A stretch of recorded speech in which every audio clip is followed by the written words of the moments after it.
തിരുവെഴുത്തിനകത്ത് ഈ പ്രത്യേകിച്ച് മൂന്നാമത്തെ അധ്യായം വായിക്കുമ്പോൾ ആരംഭ ഭാഗത്ത് ദൈവവചനത്തിന്റെ പ്രാധാന്യതയാണ് പറഞ്ഞു വരുന്നത്. ദൈവവചനത്തിന്റെ പ്രാധാന്യത We can see here in the beginning it is giving more importance to the word of God.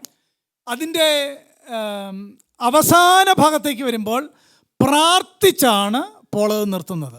Towards the end of this chapter, Paul was ending by sharing a prayer.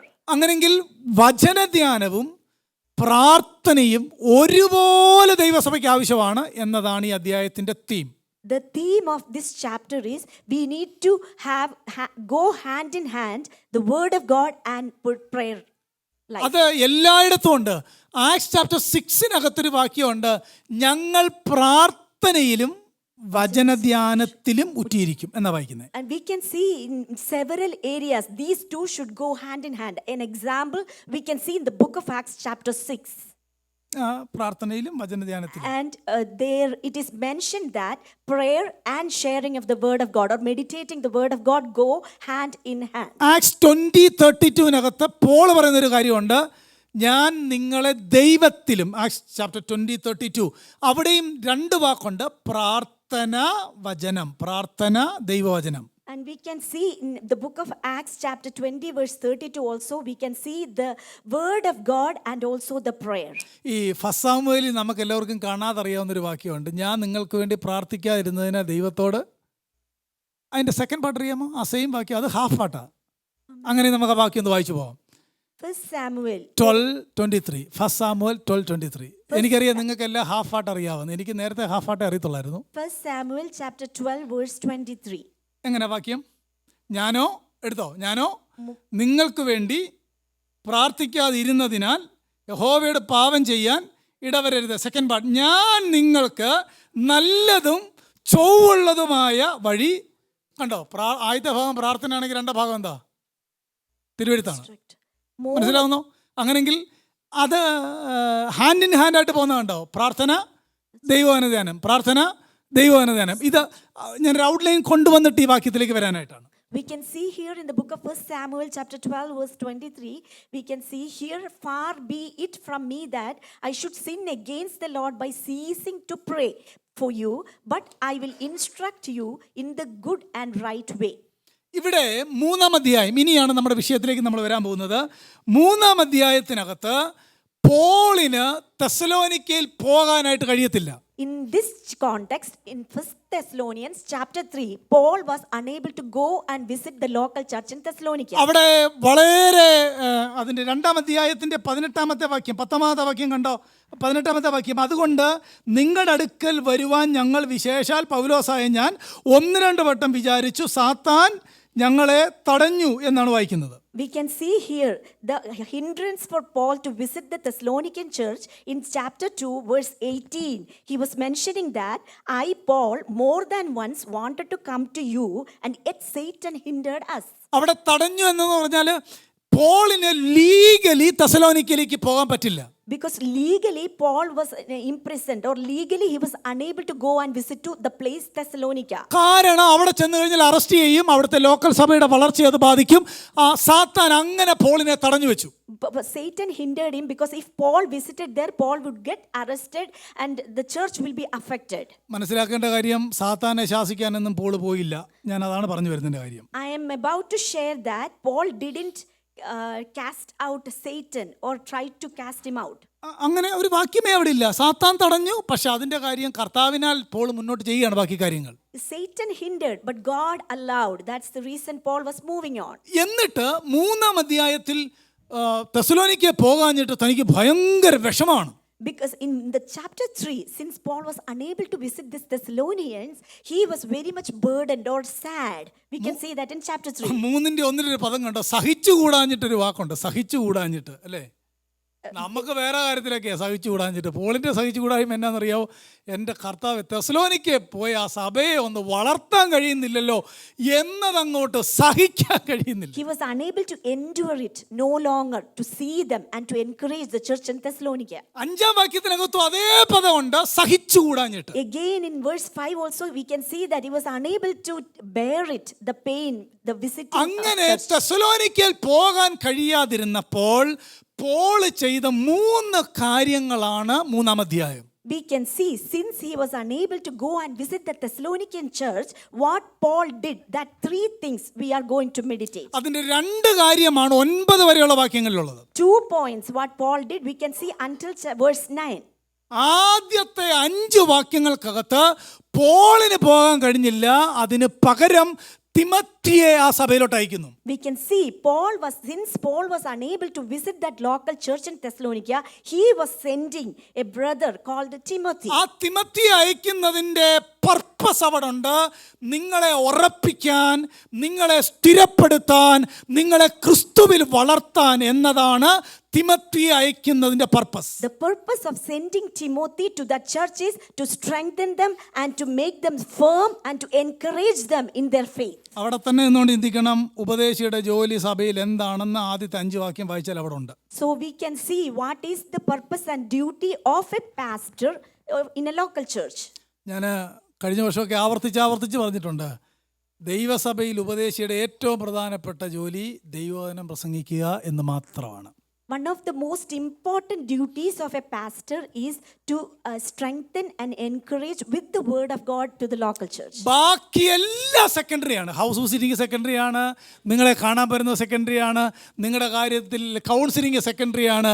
Primary ആയിട്ടുള്ള കാര്യം, ഇനി ഒന്നുകൂടെ ചേർത്ത് പറഞ്ഞാൽ, only 1 functional authority മാത്രമേ all ബൈബിളിൽ എഴുതിയിട്ടുള്ളൂ ശുശ്രൂഷകനെ സംബന്ധിച്ചിടത്തോളം വചനം പ്രസംഗിക്കുക. വേറെ ഒരു കാര്യവും ഫങ്ഷണൽ അതോറിറ്റി ആയിട്ട് ബൈബിളിലില്ല. ബാക്കിയൊക്കെ നമ്മൾ കാലം കൊണ്ട് എഴുതിയെടുത്തതാണ്.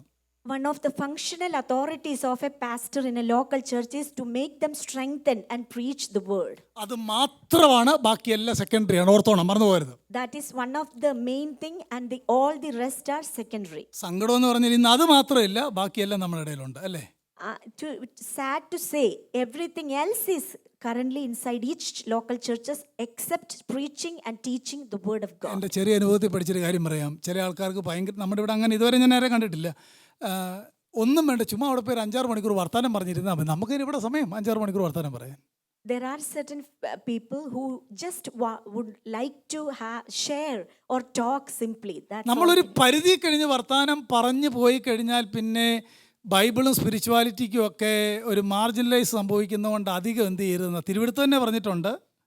കെയർഫുൾ ആയിരിക്കണം ആ കാര്യത്തിനകത്തെല്ലാം. So scripture itself say that do not talk too much because it may cause to sin. Scripture mentions that. പക്ഷേ വേണ്ടത് ചെയ്യണം. But wherever it is appropriate and is needed, we need to talk. 5 വരെയുള്ള വാക്യം തിമത്തിയെ അയക്കുകയാണ്. വേറെ ആർക്കും അങ്ങോട്ട് പോകാൻ കഴിയത്തില്ല. നീ അവിടെ ചെയ്യേണ്ടത് വിശ്വാസത്തിൽ അവരെ ഉറപ്പിക്കുക. അതാണ് purpose. Till verse 5, only one purpose. He was sending a substitute Timothy to strengthen and encourage them in their faith. 6 മുതൽ 9 വരെ പോൾ ഒരു ലെറ്റർ എഴുതുന്നതിന്റെ പർപ്പസ് ആണ് 6 മുതൽ 9 വരെ കാണുന്നത്. Verses 6 through 9 we can see the purpose of Paul writing this letter. ഈ 6-ാം വാക്യം നിങ്ങൾ ശ്രദ്ധിച്ച് വായിച്ചാൽ മതി. ഇതിന്റെ ബേസിലാണ് ഈ ഫസ്റ്റ് തെസ്സലോനിയൻസ് പോൾ എഴുതുന്നത്. 6-ാം വാക്യത്തിന്റെ ബേസിൽ The key verse, 1 Thessalonians chapter 3:6, that is the key verse. Based on that, Paul is writing this letter to Thessalonians. അങ്ങനെയെങ്കിൽ സഭയുടെ വിശ്വാസത്തിന്റെ ഉറപ്പിനായി പോൾ ചെയ്ത 2 കാര്യമാണ്. 1, തിമത്തിയെ അയച്ചു, 2 ലെറ്റർ എഴുതി. എൻ്റെ ഒപ്പം ഉണ്ട് നിങ്ങളെല്ലാവരും. In order to make firm that local church in Thessalonica, 2 things Paul did. One thing is he sent a fellow brother to them to strengthen them in their faith, Timothy. And the second thing is Paul was writing a letter to affirm them in their faith. 6 മുതൽ 9 വരെയുള്ള വാക്യത്തിന്റെ purpose അതാണ്. That is the purpose of verses 6 through 9. 10-ാമത്തെ വാക്യം മുതൽ 13-ാമത്തെ വാക്യം വരെ തിമത്തിയെ അയക്കുന്നു, letter എഴുതുന്നു, അവർക്ക് വേണ്ടി പ്രാർത്ഥിക്കുന്നു. And again we can see sending Timothy, praying for them and writing a letter. നോക്കൂ, ഈ 3 കാര്യവും അപ്പോസ്തലൻ ചെയ്തതിൻ്റെ പിന്നിൽ ഒറ്റ ലക്ഷ്യമേ ഉണ്ടായിരുന്നുള്ളൂ. ആ സഭയെ ദൈവത്തിൽ നിലനിർത്തുക, വചനത്തിൽ നിലനിർത്തുക, വിശ്വാസത്തിൽ നിലനിർത്തുക. അങ്ങനെങ്കിൽ ശുശ്രൂഷകനെ അയക്കുന്നതും ദൈവവചനം വായിക്കുന്നതും സഭയ്ക്ക് വേണ്ടി പ്രാർത്ഥിക്കുന്നതിൻ്റെയും അൾട്ടിമേറ്റ് പർപ്പസ് എന്നുള്ളത് ലോക്കൽ സഭ വിശ്വാസത്തിൽ ഉറയ്ക്കുക എന്നതാണ്.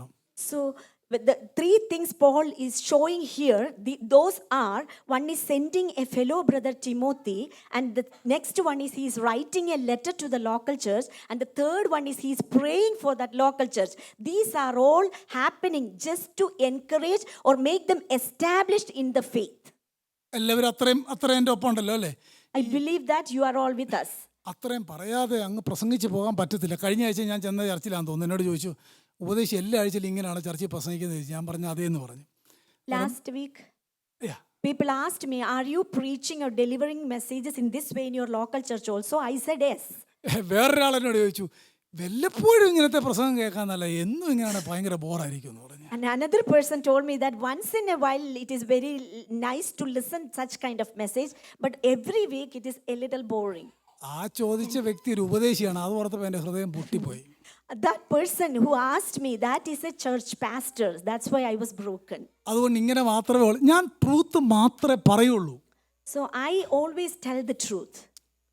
നിങ്ങളെ സന്തോഷിപ്പിച്ച് വേദപുസ്തകത്തില്ലാത്ത പറഞ്ഞ് സന്തോഷിപ്പിച്ച് എനിക്ക് എന്ത് കിട്ടാനാണ്? If I share something in order to please you all without from scripture, what will be beneficial for me? പ്രാർത്ഥിക്കുകയാണ്. 10ാമത്തെ വാക്യമാണ് ലോക്കൽ സഭയ്ക്ക് വേണ്ടിയുള്ള പ്രാർത്ഥനയുടെ ആ നേച്ചർ കാണുന്ന വാക്യമാണ്. എങ്ങനെ ആയിരിക്കണം ലോക്കൽ സഭയ്ക്ക് വേണ്ടി പ്രാർത്ഥിക്കണം? എല്ലാവരും ഹൃദയത്തിൽ ഈ ഭാഗം എഴുതണം. എന്താ വാക്യം? നിങ്ങളുടെ മുഖം കാണുവാനും നിങ്ങളുടെ വിശ്വാസത്തിൻ്റെ കുറവ് തീർക്കുവാനുമായി രാവും പകലും വളരെ താല്പര്യത്തോടെ പ്രാർത്ഥിച്ചു പോരുന്നു. How we need to pray for a local church. We can see a pattern here. He was mentioning in verse 10, night and day keep praying most earnestly, that we may see your face and may complete what is lacking in your faith. അങ്ങനെങ്കിൽ ആ 10ാം വാക്യത്തിനകത്ത് 3 കാര്യം notice ചെയ്യണം. 3 കാര്യം. We need to notice 3 important things in verse 10. ഒന്നാമത്തേത് അവിടെ വെച്ചേക്കുന്ന പദം കൊണ്ട് night and day, രാവും പകലും പോള് കൂടെയുള്ളവർ ആ ലോക്കൽ സഭയ്ക്ക് വേണ്ടി പ്രാർത്ഥിക്കുകയാണ്. പ്രാർത്ഥനയുടെ ഒന്നാമത്തെ പ്രത്യേകത അവിടെ ഉള്ളത് the frequency of the prayer ആണ്. Frequency of the prayer. We can see here importance of prayer is frequency of prayer, because that verse is saying that we night and day keep praying. രണ്ടാമത് അവിടെ ഒരു പദം കണ്ടോ? താല്പര്യത്തോടെ most earnestly എന്നൊരു വാക്ക് അവിടെ ഉണ്ട്. And the second thing is we can see we keep praying most earnestly. ഒന്ന് ഫ്രീക്വൻസി ഓഫ് പ്രെയർ ആണെങ്കിൽ രണ്ടാമത്തേത് ഫെർവൻസി ഓഫ് പ്രെയർ ആണ്, അല്ലെങ്കിൽ ഇന്റൻസിറ്റി ഓഫ് പ്രെയർ ആണ്.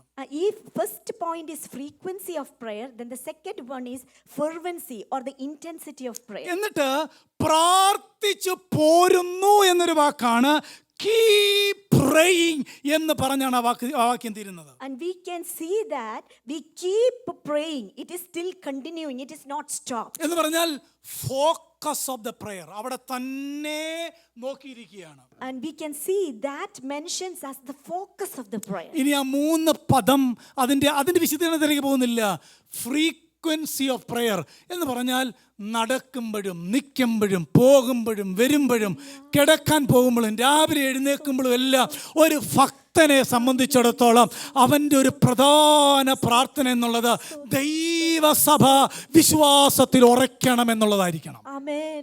A man of God, whenever he walks or talks or whatever he do day and night, a man of God should always have the earnestness to keep praying in order to make a church established in faith. വൈകിട്ട് പ്രാർത്ഥിക്കാൻ നേരത്ത് കർത്താവേ ഉപദേശിയെയും കുടുംബത്തെയും എല്ലാ കുടുംബങ്ങളെയും അനുഗ്രഹിക്കണേ. എനിക്കൊരു അപ്പച്ചനെ നേരിട്ടറിയാം. അദ്ദേഹം എല്ലാ സൺഡേയിലും ഞാൻ നേരിട്ട് കേട്ട സാക്ഷിയാണ്. പറയാറുണ്ട്, ഞാൻ എല്ലാ ആഴ്ചയിലും എല്ലാ വിശുദ്ധന്മാർക്കും വേണ്ടി പ്രാർത്ഥിക്കും. അവരുടെ മക്കൾ എന്നോട് പറഞ്ഞിട്ടുള്ള കാര്യമുണ്ട്. ഞാൻ അദ്ദേഹം പ്രാർത്ഥിക്കുന്നത് കേട്ടിട്ടുണ്ട്. അദ്ദേഹം വൈകിട്ട് എങ്ങനെ പ്രാർത്ഥിക്കും? കർത്താവ് എല്ലാ വിശുദ്ധന്മാർക്കായിട്ട് സ്തോത്രം പുള്ളി എന്നും വൈകിട്ട് എന്ത് ചെയ്യാറുണ്ട് പറയാറ്. ഇന്ന് കൃപയാൽ ഈ രാജ്യത്ത് തന്നെയുള്ള ആളാണ്. ഇപ്പോൾ സ്വർഗത്തിൽ പോയെന്ന് ഞാൻ വിചാരിക്കുന്നത്, മരിച്ചു. I know a grandpa who always say that I always pray for the whole church every day, but he actually mentions one word: please bless all the church and the members. പക്ഷേ പോളിൻ്റെ പദം കൊണ്ട് most earnestly എന്ന് പറഞ്ഞാൽ ആ intensity of prayer, അതിൻ്റെ ആ ഫെർവൻസി എന്നുള്ളത് തൻ്റെ ഹൃദയം മുഴുവൻ ലോക്കൽ സഭയാണ്. And we can see here most earnestly Paul was praying for the local church. We can see that the fervency or the intensity of the prayer. മൂന്നാമത്തേത് കീപ് ഓൺ. ആ വിഷയത്തിന് മറുപടി ലഭിക്കുവോളം, മറ്റു നിലയിൽ പറഞ്ഞാൽ തെസലോനിക്ക സഭ വിശ്വാസത്തിൽ ഉറയ്ക്കുവോളം focus on that particular topic. Amen. They keep praying for the same topic in order to establish in faith. നമുക്ക് ന്യായമായിട്ടൊരു കാര്യം, ഒരു സംശയം ഉണ്ടാകാം, ഈ രാവും പകലും എങ്ങനെയാണ് പ്രാർത്ഥിക്കുന്നത് അല്ലേ? രാവും പകലും We may doubt how we can pray day and night. അതിനൊരാൾ പറഞ്ഞ ആ വാചകം ഇങ്ങനെയാണ്: he is not always in the act of prayer but he lives in the spirit of it. Amen. എന്ന് പറഞ്ഞാൽ എപ്പോഴും ആ പദങ്ങൾ അതിനകത്ത് സജീവമല്ലെങ്കിലും തൻ്റെ ആത്മാവിലെപ്പോഴും ജാഗരിച്ചു കൊണ്ടിരിക്കുന്ന പ്രാർത്ഥന.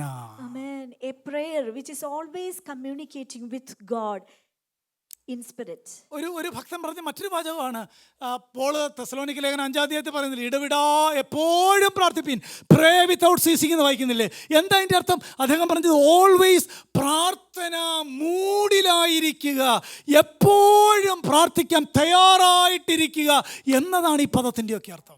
We can see again in another verse, 1 Thessalonians chapter 5 verse 18, pray without ceasing. That means we always need to live with a mood of prayer. അങ്ങനെയെങ്കിൽ ഇന്ന് മുതൽ ഈ ലോക്കൽ സഭയിലെ ദൈവമക്കൾ ലോക്കൽ സഭയ്ക്ക് വേണ്ടി, അവിടുത്തെ കുടുംബങ്ങൾക്ക് വേണ്ടി നമ്മൾ പ്രാർത്ഥിക്കുമ്പോൾ എല്ലാ വിശുദ്ധന്മാർക്കെന്ന് പറഞ്ഞ് ഓൾസെയിൽ പരിപാടി നടക്കുകയില്ല. തിരുവെഴുത്ത് മനസ്സിലായി കഴിഞ്ഞാൽ നമ്മൾ അക്കൗണ്ടബിൾ ആണ്. എങ്ങനെ പ്രാർത്ഥിക്കേണ്ടത്? The frequency of the prayer, the fervency of the prayer, the focus of the prayer. As we listen to the word of God, we are more accountable. So from today onwards, we always need to have the frequency of the prayer and the fervency of the prayer and also focus of the prayer to the local church. ഇത് ഈ പ്രാർത്ഥനയ്ക്കകത്ത് പ്രധാനമായിട്ടും 3 subject ആണുള്ളത്. We can see here 3 subjects contained. അങ്ങനെ 3 subject ആണെങ്കിൽ local സഭയ്ക്ക് വേണ്ടി നമ്മൾ പ്രാർത്ഥിക്കേണ്ടതും പ്രധാനമായിട്ടും ഈ 3 സബ്ജക്റ്റ് ആയിരിക്കണം, right? Since there are 3 subjects in that prayer, we also need to have these 3 subjects whenever we pray for the local church. നിങ്ങൾ ഈ വാക്യം ഇന്ന് രാത്രി ശ്രദ്ധിച്ചൊന്ന് വായിക്കാൻ സമയമെടുത്താൽ ഇതിനകത്ത് നേരിട്ട് ദൈവത്തോട് പറയുന്നതായിട്ട് കാണുന്നില്ല, കർത്താവേ നീ അവർക്ക് വേണ്ടി പ്രവർത്തിക്കണേ, സഹായിക്കണേ. അങ്ങനെ നേരിട്ട് ദൈവത്തെ അഡ്രസ്സ് ചെയ്യുന്ന ഒരു സെന്റൻസ് പോലും ഇതിനകത്തില്ല. If you read carefully this chapter, we can see that there is no direct request to God that please help that church. മറിച്ച് ഈ വാക്യങ്ങൾക്കകത്ത് നമുക്കൊരു പേര് വിളിക്കാം, ഈ വിഷ് പ്രയറാണ്. വിഷ് പ്രയർ എന്ന് പറഞ്ഞാൽ നമ്മൾ, എനിക്കത് അത്രയും വശമില്ലാത്തൊരു കാര്യമാണ്. ചില സഹോദരങ്ങളെ കണ്ടിട്ടില്ലേ, അവരെപ്പോഴും പറയാറുണ്ട് ഗോഡ് ബ്ലെസ് യു ബ്രദർ എന്ന് പറയത്തില്ലേ. എന്ന് പറഞ്ഞാൽ ഒരു വിഷ് ചെയ്യാണ്, ദൈവം എന്ത് ചെയ്യട്ടെ. അതിനകത്ത് 2 മീനിങ് ഉണ്ട്. എന്താ? ഒന്ന്, ദൈവത്തോടും പറയുകയാണ് അവരെ അനുഗ്രഹിക്കണം. 2, കേൾവിക്കാർക്കും ആശ്വാസമാണ്, അവരെ അനുഗ്രഹിക്കണം. മനസ്സിലാവുന്നോ? അതാണ് വിഷ് പ്രയർ എന്ന് പറഞ്ഞാൽ അതിൻ്റെ അർത്ഥം. Here we can see that Paul was not just praying a wishful prayer, he was praying it seriously. Wish prayer. Paul wish ചെയ്യാണ്. Yeah, Paul is wishing. അത് അങ്ങനെ തന്നെയാണോ? നിങ്ങൾ എന്നാ പറഞ്ഞാൽ ഇത് തീരത്തില്ല. അടുത്ത ആഴ്ച ബാക്കി പ്രസംഗിച്ചാൽ പറ്റുള്ളൂ എന്ന് തോന്നുന്നു. 11ാമത്തെ വാക്യം നോക്കി. ഒരു വിഷയം അവിടെ ഉണ്ട്.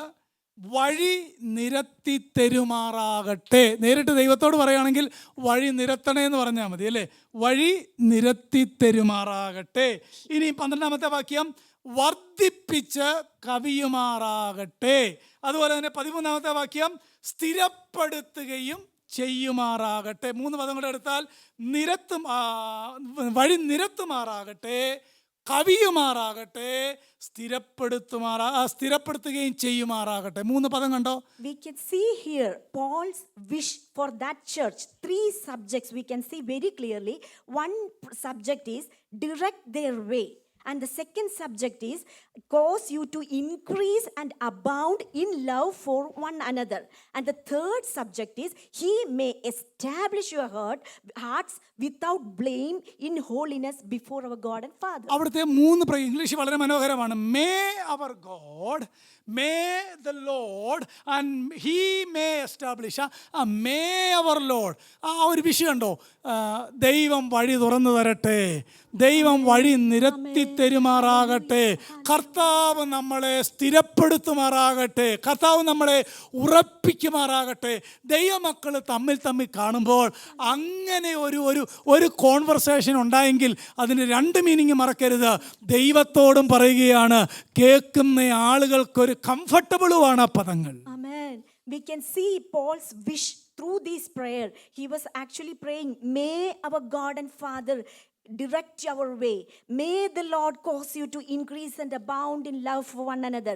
And we can see he may establish your hearts without blame in holiness.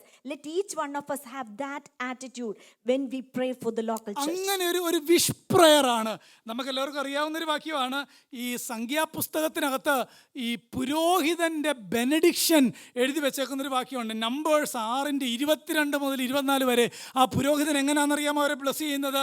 യഹോവ നിന്നെ അനുഗ്രഹിച്ച് കാക്കുമാറാകട്ടെ. യഹോവ തിരുമുഖം നിന്റെ മേൽ പ്രകാശിപ്പിച്ച് നിന്നോട് കൃപയുണ്ടാകട്ടെ. യഹോവ തിരുമുഖം നിന്റെ മേൽ ഉയർത്തി നിനക്ക് സമാധാനം നൽകുമാറാകട്ടെ. ആ വിഷു കണ്ടോ?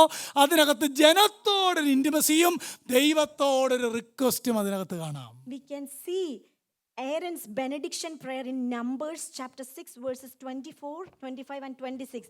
First he was blessing that people, a passion for or affection for the people. May the Lord bless you and keep you. Next, the Lord make his face shine on you and be gracious to you. And the third, may the Lord lift up his countenance on you and give you peace. നോക്കൂ, അങ്ങനെങ്കിൽ ദൈവമക്കൾ അന്യോന്യം കാണുമ്പം ദൈവം അനുഗ്രഹിക്കട്ടെ, കർത്താവ് കാക്കട്ടെ. നമ്മളിറങ്ങുമ്പം നിങ്ങളുടെ യാത്രയിൽ ദൈവം കൂടെ ഇരിക്കട്ടെ എന്ന് പറഞ്ഞാൽ എന്താ? വിഷ് പ്രയറാണ്. കേൾക്കുന്നവർക്ക് ആശ്വാസവും റിക്വസ്റ്റ് ദൈവത്തോടും. Amen. Whenever we talk to other people, let all of us can model this pattern of prayer whenever we greet each other. ഇത് അവിടെ മാത്രമല്ല, 5-ാം അധ്യായത്തിന്റെ 22-ാം വാക്യത്തിൽ ഇതേ ഒരു പ്രയർ കാണാം. സെയിം 1 Thessalonians 5:23 ഇങ്ങനെ വായിക്കുന്നതിൻ്റെ ഒടുവിൽ യേശു ക്രിസ്തുവിൻ്റെ പ്രത്യക്ഷതയിൽ അനിന്യമായി വെളിപ്പെടും വണ്ണം കാക്കുമാറാകട്ടെ എന്നാണ് വായിക്കുന്നത്. And we can see 1 Thessalonians chapter 5 verse 23, may your spirit and soul and body be preserved complete without blame at the coming of our Lord Jesus Christ. അങ്ങനെ 2 Thessalonians 3:5 തിരിക്കുമാറാകട്ടെ എന്ന് വായിക്കുന്നുണ്ട്. 2 Thessalonians 3:16 നൽകുമാറാകട്ടെ, ഇരിക്കുമാറാകട്ടെ. ആ പ്രാർത്ഥനയുടെ ഒരു മോഡ് നമ്മുടെ സഭ പ്രാക്ടിക്കലാക്കണം. That the mode of that prayer, our local church should make it as a pattern to pray for the local church. ഇനിയും ഈ പ്രാർത്ഥനയിലെ 3 റിക്വസ്റ്റ് മാത്രം ഞാനൊന്ന് പറഞ്ഞിട്ട് എൻ്റെ വാക്കുകൾ നിർത്താം. I'm going to share 3 requests mentioned in the prayer. 10-ാമത്തെ വാക്യത്തിനകത്താണ് ആദ്യത്തെ request. First request we can see in verse 10. ഇനി നിങ്ങളുടെ മുഖം കാണുവാനും നിങ്ങളുടെ വിശ്വാസത്തിൻ്റെ കുറവ് തീർക്കുവാനുമായി ഞങ്ങൾ രാവും പകലും ദൈവത്തോട് അപേക്ഷിക്കുന്നു. We can see one of the first request of his prayer was he was earnestly wished to see the faces of the local church. അത് മാത്രമല്ല, നിങ്ങളുടെ വിശ്വാസത്തിന്റെ കുറവ് and also may complete what is lacking in your faith. നിങ്ങൾ അവിടെ 2 കാര്യം കണ്ടോ? ഒന്ന്, പോളിന് ആ ദൈവമക്കളെ നേരിട്ടൊന്ന് കാണണം, ഫെലോഷിപ്പാണ്. 2, നിങ്ങളുടെ വിശ്വാസത്തിന്റെ കുറവ് ഒന്ന് തീർക്കണം. 2 കാര്യം ആ വാക്യത്തിനകത്തുണ്ട്. 2 desires of Paul we can see here. First desire of Paul was he wanted to see the faces of the church people, and also second one is he was praying may complete what is lacking in their faith. ഇതിനകത്ത് ഏറ്റവും പ്രധാനപ്പെട്ട ഒരു കാര്യം എന്നാണെന്നറിയാം? ആദ്യത്തെ request ദൈവം കേട്ടില്ല. The important point is he submitted 2 requests before God, but first request God didn't accept or തെസലോനിക്കയിൽ Paul പിന്നീട് വിസിറ്റ് ചെയ്തതായിട്ട് രേഖയില്ല. മാസിഡോണിയയിൽ പോയതായിട്ട് വായിക്കുന്നുണ്ട്. നോക്കി, അപ്പോസ്തോലൻ പ്രാർത്ഥിച്ചിട്ട് പോലും ഒരു പ്രാർത്ഥനാവാചകം കർത്താവ് എന്ത് ചെയ്തില്ല? ഒന്നുറക്കെ പറഞ്ഞ് കേട്ടില്ല. Even though he submitted 2 requests before God, God didn't answer one of his requests. That request was he would like to go to Thessalonica and to see the Thessalonians' face. കാരണം എന്നറിയാമോ? ഇനി നീ തെസലോനിക്ക പോയില്ലേലും ദൈവം പറയുക, പോളെ നീ തെസലോനിക്ക പോയില്ലേലും കുഴപ്പമില്ല, അതല്ല പ്രാധാന്യത. അവരുടെ വിശ്വാസത്തിന്റെ കുറവ് എന്ത് ചെയ്യണം? തീർക്കണം. And God's intention was in another way. Though Paul was unable to go in person and visit that local church, God's plan was Paul need to complete the faith which is lacking. അങ്ങനെങ്കിൽ ഒന്നാമത്തെ പ്രാർത്ഥന request grow in faith, ഇവർ വിശ്വാസത്തിൽ വളരണമെന്നതാണ് ഒന്നാമത്തെ പ്രാർത്ഥന request. First request was let them grow in faith. പ്രിയപ്പെട്ടവരെ, local സഭയ്ക്ക് വേണ്ടി നമ്മൾ എന്നും പ്രാർത്ഥിക്കേണ്ടത് എൻ്റെ ലോക്കൽ സഭ, എൻ്റെ കൂട്ടുകുടുംബം, ഞങ്ങൾ ഒരുമിച്ച് അപ്പം നുറുക്കുന്നവർ വിശ്വാസത്തിൽ വളരണം എന്നതായിരിക്കണം നമ്മുടെ എന്നത്തെയും പ്രാർത്ഥന request. So every day whenever we pray for the local church, our request should be we need to pray for everyone to grow in their faith. 12-ാമത്തെ ഞാനത് അല്പം എക്സ്പ്ലെയിൻ ചെയ്തു തരാം. 12-ാമത്തെ വാക്യം, ഞങ്ങൾക്ക് നിങ്ങളോടുള്ള സ്നേഹം വർദ്ധിക്കുന്ന പോലെ കർത്താവ് നിങ്ങൾക്കും തമ്മിലെല്ലാവരോടുമുള്ള സ്നേഹം വർദ്ധിച്ച് കവിയുമാറാകട്ടെ. രണ്ടാമത്തെ വിഷയം grow in love. And the second point, second request he was making for the Thessalonians to God is growing in prayer, love. 13-ാമത്തെ വാക്യം, അവൻ്റെ പ്രത്യക്ഷതയിൽ സകല വിശുദ്ധന്മാരുമായിട്ട് വരുമ്പോൾ അവൻ്റെ മുമ്പാകെ അനിന്യരായിട്ട് നാം വെളിപ്പെടണം. Grow in hope. Amen. Grow in hope. That is the third request. ഇനി എന്നെ കേട്ടെ, നിങ്ങൾ ചിന്തിച്ചോ, ഈ 3 കാര്യം എക്സ്പ്ലെയിൻ ചെയ്യണം എത്ര സമയം വേണോ നിങ്ങൾക്ക് ഊഹിക്കാമല്ലോ. ഈ പദങ്ങൾ നമുക്ക് ഭയങ്കര പരിചയമല്ലേ. ആകയാൽ വിശ്വാസം, Faith. പ്രത്യാശ, സ്നേഹം, ഇവയെ വലുതോ. രണ്ട് ഭാഗം നിൽക്കട്ടെ. കൊരിന്ത്യരോടും പോൾ പറയുകയാണ് വിശ്വാസം, സ്നേഹം, പ്രത്യാശ. തെസ്സലോനിക്കരോടും പോൾ അപ്പോസ്തലൻ പ്രാർത്ഥിക്കുകയാണ് വിശ്വാസത്തിൽ വളരണം, സ്നേഹത്തിൽ വളരണം, പ്രത്യാശയിൽ എന്ത് ചെയ്യണം. അങ്ങനെയെങ്കിൽ ലോകസഭയ്ക്ക് വേണ്ടി നമ്മൾ എങ്ങനെയാണ് പ്രാർത്ഥിക്കേണ്ടത്? നിങ്ങൾ പറഞ്ഞു.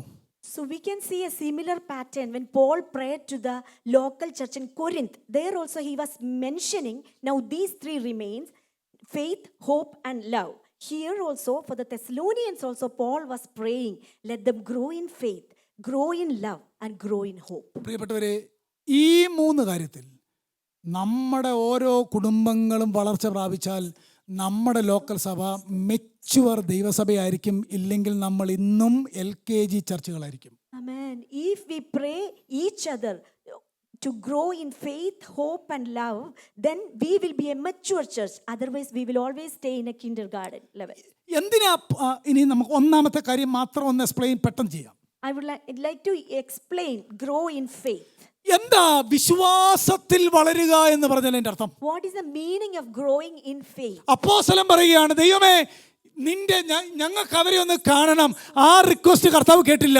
രണ്ടാമത്തേത് അവർ വിശ്വാസത്തിലൊന്ന് വളരാനായിട്ട് ദൈവത്തോട് പ്രാർത്ഥിക്കുകയാണ്. Apostle Paul prayed to God, let me see their face again. That request was not answered. The second request was, may them grow in faith. ഇവിടെ തിമത്തിയെ അയക്കുന്നത് അവരുടെ വിശ്വാസത്തിന്റെ വളർച്ചയ്ക്ക് വേണ്ടിയാണ്. ലേഖനം എഴുതുന്നത് അവരുടെ വിശ്വാസത്തിന്റെ വർധനവിന് വേണ്ടിയാണ്. പ്രാർത്ഥിക്കുന്നത് വിശ്വാസത്തിന്റെ വർധനവിന് വേണ്ടിയാണ്. Here we can see first and foremost he was sending a fellow worker Timothy to increase or establish their faith, and the second thing he was writing this letter to the church to increase their faith, and also the third point is he was praying to the local church to increase their faith. 3-ാം അധ്യായത്തിന്റെ 2-ാം വാക്യം വായിച്ചു നോക്കിയേ. ആരും ഈ കഷ്ടങ്ങളിൽ കുലുങ്ങിപ്പോകാതിരിക്കേണ്ടതിന് നിങ്ങളെ സ്ഥിരപ്പെടുത്തുവാനും നിങ്ങളുടെ വിശ്വാസം സംബന്ധിച്ച് നിങ്ങളെ പ്രബോധിപ്പിക്കാനുമായി ഞാൻ തിമോത്തിയെ അയക്കുന്നു എന്നാണ് വായിക്കുന്നത്. Here we can see in chapter 3 verse 2 his encouragement. We sent Timothy, our brother and God's fellow worker in the gospel of Christ, to strengthen and encourage you as to your faith. അങ്ങനെയെങ്കിൽ എന്താ ഈ വിശ്വാസം എന്ന് പറഞ്ഞാൽ എൻ്റെ അർത്ഥം തന്നെ? ഈ അർത്ഥത്തിൽ ഈ വാക്യത്തിൽ വിശ്വാസം, based on this verse, what is the meaning of faith? What is faith? What is faith? Ability to trust in the truth, that is faith. Amen. Ability to trust in the truth. ഒന്നുകൂടെ പറയാൻ മറക്കരുത്. ഇവിടെ അവിടെ എന്തെങ്കിലും അനുഭവങ്ങൾ ഉണ്ടായി അതിൻ്റെ വെളിച്ചത്തിൽ നിങ്ങളുടെ വിശ്വാസം വർദ്ധിക്കാനല്ല പറഞ്ഞേക്കുന്നത്. തിമോത്തിയെ ഞാൻ അങ്ങോട്ട് അയക്കുന്നത് എന്തിനാണെന്നറിയാമോ? ദൈവത്തെ പറ്റി കൂടുതൽ വെളിപ്പാടുകൾ നിങ്ങൾക്ക് പറഞ്ഞു തരാൻ. മനസ്സിലാകുന്നോ?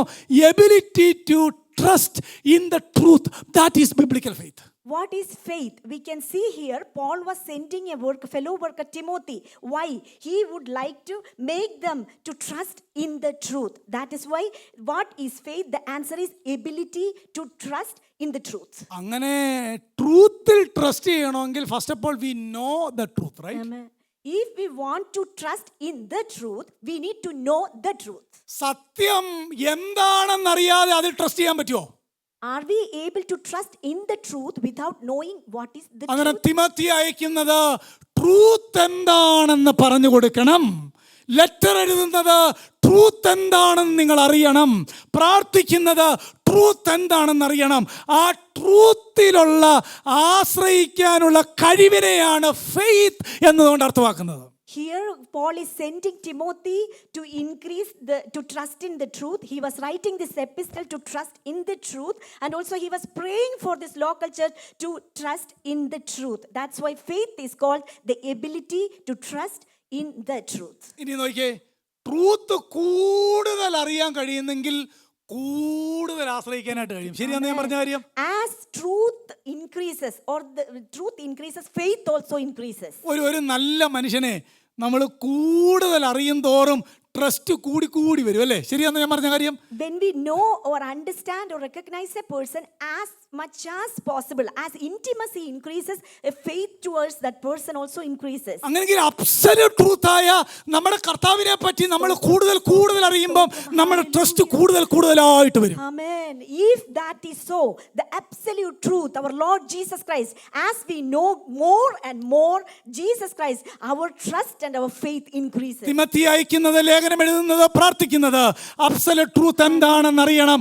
ആ ട്രൂത്ത് അറിയും തോറും എൻ്റെ ട്രസ്റ്റ് കൂടി കൂടി വരുന്നു.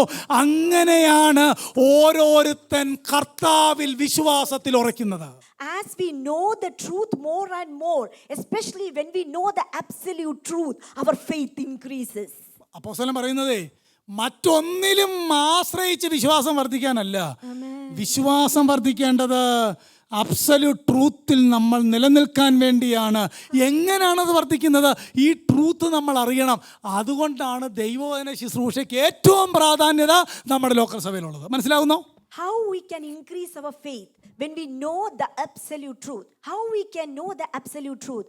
By preaching the truth. അതുകൊണ്ട് ability to trust in the truth ആണ് ഫെയ്ത്ത് എങ്കിൽ നോ ദ ട്രൂത്ത് ഫസ്റ്റ്. എന്നാൽ മാത്രമേ ആ ട്രൂത്തിൽ ട്രസ്റ്റ് ചെയ്യാനായിട്ട് പറ്റത്തുള്ളൂ. അതിൻ്റെ സിമ്പിൾ അർത്ഥം ദൈവവചനത്തിലൂടെ കർത്താവിനെ കൂടുതൽ കൂടുതൽ അറിയുമ്പം നമ്മുടെ വിശ്വാസം വർദ്ധിച്ച് വർദ്ധിച്ച് വരുന്നു. തിമോത്തി അയച്ചത് അവരോട് ദൈവവചനം പറയാൻ വേണ്ടിയാണ്. ലേഖനം എഴുതിയത് അവരോട് ദൈവവചനം പറയാൻ വേണ്ടിയാണ്. ഇത് ഫലവത്തായി തീരാൻ വേണ്ടിയാണ് അപ്പോസ്തലൻ പ്രാർത്ഥിച്ചത്. Amen. So we all need to know the absolute truth, and as we know more and more this absolute truth, our faith will increase more and more. വിശ്വാസം വർദ്ധിക്കാൻ വേറെ ഒരു മാർഗവുമില്ല. There is no other way to increase our faith than the scripture. ഈ നമ്മുടെ എക്സ്പീരിയൻസിൽ ആശ്രയിച്ച് വിശ്വാസം വർദ്ധിക്കാൻ പോയാൽ ചിലപ്പോൾ നല്ലതായിരിക്കും, ചിലപ്പോൾ താഴെയായിരിക്കും, അല്ലേ? If we increase our faith based on our experiences, sometimes it may go up and sometimes it may go down. എന്നാൽ തിരുവെഴുത്തിന്റെ അടിസ്ഥാനത്തിലാണ് നമ്മുടെ വിശ്വാസമെങ്കിലോ? If our faith is based upon the truth or the absolute truth or the scripture, what will be the outcome? അതെപ്പോഴും വളർന്നുകൊണ്ട് തന്നെ ഇരിക്കും. Always that faith will grow and grow. ഞാൻ അടുത്ത ആഴ്ചയിൽ ബാക്കി വിശദമായിട്ട് പറയാം. ലോക്കൽ സഭ പ്രാർത്ഥിക്കേണ്ടത് നമ്മളെല്ലാവരും grow in faith. Amen. Our local church should always pray for each other to grow. Make each one of us to grow in faith. തിരുവെഴുത്ത് വായിച്ചപ്പോൾ മനസ്സിലായി പ്രാർത്ഥന കേൾക്കുന്ന ഒരു ദൈവമുണ്ട്. When we read through the scripture, we are sure there is a prayer answering God. അവിടെ നമുക്ക് ആശ്രയിക്കാനായിട്ട് കഴിയുന്നു. നമ്മൾ പ്രാർത്ഥിക്കുന്നു, കർത്താവ് നമ്മുടെ പ്രാർത്ഥന കേൾക്കുന്നു. There we can trust and our God is listening to our prayer and we are able to continue praying. രണ്ടാമത്തെ റിക്വസ്റ്റ് അന്യോന്യം സ്നേഹിക്കണം എന്നുള്ളതാണ്. The second request was grow in love and love each other. അവിടെ രണ്ട് പദമുണ്ട്. കർത്താവ് നിങ്ങൾക്ക് തമ്മിലും എല്ലാവരോടുമുള്ള സ്നേഹം. രണ്ട് പ്രയോഗം കണ്ടോ? We can see there increase and abound in love for one another. Cause you to increase and also love for one another. അവിടുത്തെ രണ്ട് കാര്യം എന്ന് പറഞ്ഞാൽ അന്യോന്യം ദൈവമക്കൾ സ്നേഹിക്കണം. We need to love each other. കുറവും കുറ്റമില്ലാത്ത ആരുമില്ലല്ലോ. There are no people on this earth without any blemish. പണ്ടൊരാൾ പറഞ്ഞെന്താ പറഞ്ഞു, എനിക്ക് ഒരു ചർച്ചിലും പോകാൻ പറ്റുകയില്ല, അതൊന്നും പെർഫെക്റ്റ് ചർച്ചല്ലെന്നാ പറഞ്ഞു. One person once mentioned that I was unable to go to any church because no churches were perfect. അന്നേരം കേട്ട നാൾ പറഞ്ഞു, ബ്രദർ ഏതൊരു ഇനി ഒരു പെർഫെക്റ്റ് ചർച്ച ഉണ്ടെങ്കിലും ബ്രദർ ആ ചർച്ച ചെന്ന് കഴിയുമ്പോൾ അത് ഇൻപെർഫെക്റ്റ് ചർച്ച ആകുമെന്നാ പറഞ്ഞു. Then that brother told this fellow, if you go to a perfect church, that church will become imperfect. ഇങ്ങനത്തെ പാർട്ടികളൊക്കെ നമ്മുടെ ഇടയിലുണ്ട്. There are certain people like that in our midst too. ഞാൻ ഒരിക്കൽ പറഞ്ഞിട്ടുള്ള കാര്യമല്ലേ, ഒരാൾ തിരുവത്താഴം നുറുക്കുമ്പോൾ ചർച്ചിൽ പോവില്ല. So one of the brothers who didn't go to church whenever there is Lord's table, അദ്ദേഹം പറഞ്ഞത് അതിന് എൻ്റെ ഒപ്പം അപ്പം മുറിക്കാൻ ക്വാളിഫൈഡ് ആയിട്ടുള്ള ആരും ഇല്ലെന്നാ പറയുന്നത്. he was mentioning that there were not any people who is qualified like me to break the bread. ഒരു ക്യാമ്പിന് ചോദിച്ച കാര്യം നിങ്ങളെ ഞാനൊന്ന് ഓർപ്പിക്കാനാണ്. ഒരു ക്യാമ്പിന് എൻ്റെ ഒരു സ്നേഹിതനോട് ഒരാൾ ചോദ്യം ചോദിച്ചു, ഒറ്റയ്ക്കിരുന്ന് അപ്പം മുറിച്ച് കഴിക്കാവോ എന്ന് ചോദിച്ചു. ഒറ്റയ്ക്കിരുന്ന് അപ്പം മുറിച്ച് കഴിക്കാമോ? ഹോളി കമ്മ്യൂണിന് ഒറ്റയ്ക്ക് നടത്താം, കാര്യം പുള്ളി പെർഫെക്റ്റ് ആണല്ലോ. One time a question was asked from a youth camp, is it possible to break the bread by all alone without going and attending a fellowship? അന്നേരം എൻ്റെ സ്നേഹിതൻ മറുപടി പറഞ്ഞു, ഒറ്റയ്ക്കാണ് പിന്നെ എന്തിനാ മുറിക്കുന്നത്, മൊത്തം കഴിച്ചാൽ പോരെന്ന് ചോദിച്ചു. Then my friend told that brother, if you are all alone, why do you break the bread? You can have that bread all whole. അത്രയൊക്കെ മതി, സമയം പോവാ. കണ്ടോ, സ്നേഹം തമ്മിൽ തമ്മിൽ And we കുറവ് മനസ്സിലാക്കി, ബലഹീനത മനസ്സിലാക്കി, എല്ലാവരും ഉൾക്കൊണ്ട് കർത്താവ് നമ്മളെ സ്നേഹിച്ച പോലെ എല്ലാവരെയും സ്നേഹിക്കുക. അതാണ് തമ്മിൽ തമ്മിൽ സ്നേഹിക്കണം. എന്നിട്ട് അടുത്ത ക്ലോസ് കണ്ടോ, എല്ലാവരോടും. ഒന്ന് ബിലീവേഴ്സ് ലവ് ആണെങ്കിൽ, സെക്കൻഡ് ഇവാഞ്ചലിക്കൽ ലവ് ആണ്. Amen. We can see here two types of love. One is a believer's love and the other one is evangelical love. നമ്മൾ അന്യോന്യ സ്നേഹമില്ലാതെ ഗോസ്പൽ പറയാൻ പോയിട്ട് എന്ത് കാര്യം? If we do not love each other and if we go and share the gospel, what is the benefit for it? ഒന്നാമത്തെ പ്രാർത്ഥന request, grow in faith.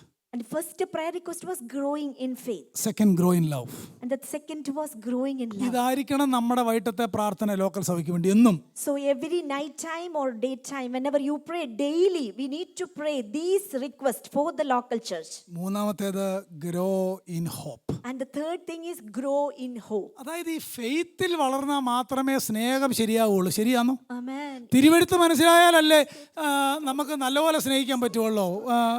വേറൊരു selfless ആയിട്ട് സ്നേഹിക്കണമെങ്കിൽ ഫെയ്ത്തിൽ ഉറപ്പുണ്ടായിരിക്കണം, എന്നാലേ സ്നേഹിക്കാൻ കഴിയുള്ളൂ. ഇത് നടന്നാൽ മാത്രമേ ഹോപ്പിൽ എക്സ്പെക്റ്റ് ചെയ്യാൻ പറ്റുള്ളൂ. These all three are going hand in hand. If we need to love one another, we need to have an increase in faith. And if we have increasing in faith and love, then only we can grow in hope. Praise the Lord. Amen. അങ്ങനെങ്കിൽ ഏറ്റവും ലളിതമായിട്ട് പറഞ്ഞു നിർത്താം, local സഭ ഈ മൂന്ന് കാര്യം, faith, love, hope, Amen. ഇതിൽ നമ്മൾ വളർന്നു വന്ന്, ഇതിനകത്തൊരു പ്രത്യേകത തന്നെ അറിയാമോ, ഈ മൂന്ന് റിക്വസ്റ്റും സെക്കൻഡ് തെസ്സലോനി വായിക്കുമ്പോൾ ആൻസർ ലഭിച്ചതായി 1-ാം അധ്യായം 3-ാം വാക്യത്തിൽ വായിക്കുന്നുണ്ട് ഈ റിക്വസ്റ്റിനെല്ലാം. We can see here Paul was submitting these three requests for that local church: growing in hope, growing in faith, growing in love. These three requests were answered. We can see in 2 Thessalonians chapter 1. Application, ഇങ്ങനെ നമ്മളും പ്രാർത്ഥിച്ചാൽ നമ്മുടെ പ്രാർത്ഥനയ്ക്കും ദൈവം മറുപടി നൽകും. And the application of this message is, if we also submit our requests based on these, our prayers also will be answered. ഇന്ന് മുതൽ ഈ ഒരു കാര്യം എനിക്കിത് വളരെ വിശാലമായിട്ട് പറയാൻ ഞാൻ തയ്യാറായാൽ വന്നതെന്ന്, പക്ഷേ എനിക്കൊന്നും ഔട്ട്ലൈൻ മാത്രമേ പറഞ്ഞുള്ളൂ. പക്ഷേ ഞാൻ കഴിഞ്ഞ 2 ആഴ്ചയായിട്ട് ഏറ്റവും അധികം വായിക്കുകയും ധ്യാനിക്കുകയും പ്രാർത്ഥിക്കുകയും ചെയ്ത വേദഭാഗമാണ് 10 മുതൽ 13 വരെയുള്ള വാക്യം. ഇതല്ല ഞാൻ കഴിഞ്ഞ ആഴ്ച പോയടുത്ത് പ്രസംഗിച്ചത്. ഈ ചർച്ചിൽ തന്നെ പറയാൻ വേണ്ടി, എൻ്റെ ചർച്ചിൽ തന്നെ പറയാൻ വേണ്ടി ഏറ്റവും അധികം ഈ അടുത്ത കാലത്ത് ഏറ്റവും അധികം ടൈം സ്പെൻഡ് ചെയ്ത് ഞാൻ വായിച്ച 4 വാക്യമാണ് 10 to 13. Amen. I spend almost a lot of time by meditating and thinking and praying about these 3 verses for the last 2 weeks. Especially I would like to share this in my local church, these 4 verses from 10 through 13. നമ്മുടെ local church ഇങ്ങനെ പ്രാർത്ഥിച്ചിരുന്നെങ്കിൽ, I wish our local church prayed in this manner. ഉറപ്പായിട്ടും വിശ്വാസത്തിൽ നമ്മൾ വളരും, സ്നേഹത്തിൽ നമ്മൾ വളരും, പ്രത്യാശയിൽ നമ്മൾ അനന്യരായി ശുദ്ധീകരണത്തിൽ വെളിപ്പെടും. If we pray these three requests, then our church will be blameless and our church will be established without blame and in holiness. നമ്മളെപ്പോഴും ആക്ട് ഓഫ് പ്രെയർ സജീവമല്ലെങ്കിലും സ്പിരിറ്റ് ഓഫ് പ്രയറിൽ സജീവമായിരിക്കണം. Even though we may not be active in the act of prayer, but we need to be always alert and active in the spirit of prayer. ആമേൻ. ഞാൻ പറഞ്ഞ കാര്യം clear ആയോ? Hallelujah. ഇന്നും ഇന്നും അത് can you please all stand up പാട്ടുകാർ